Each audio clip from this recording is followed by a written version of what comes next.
قال رب إني أخاف أن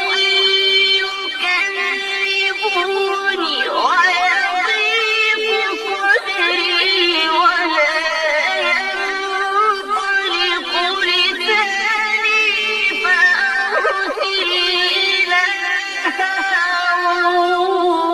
هارون ولو